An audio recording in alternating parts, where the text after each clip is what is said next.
West ইন্ডিজে Caribbean premier লিগে ঘটে গেল এক নজিরবিহীন ঘটনা।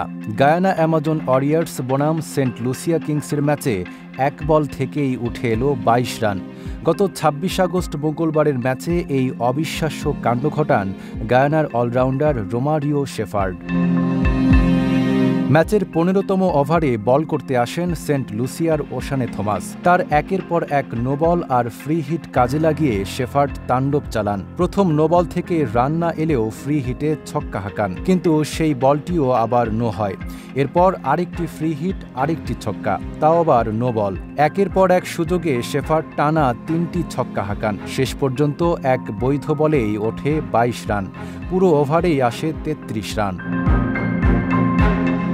শেফার্ড ৩৪ বলে অপরাজিত ৭৩ রান করলেও দলের ভাগ্য ঘুরিয়ে দিতে পারেননি। গায়ানা অ্যামাজন ওয়ারিয়র্স ৬ উইকেটে সংগ্রহ করে ২০২ রান, কিন্তু টার্গেট তাড়া করতে নেমে সেন্ট লুসিয়া কিংস ১১ বল হাতে রেখে ৬ উইকেটে জয় ছিনিয়ে নেয়। ফলে শেফার্ডের রেকর্ডময় মুহূর্ত গায়ানাকে এনে দিতে পারেনি জয়।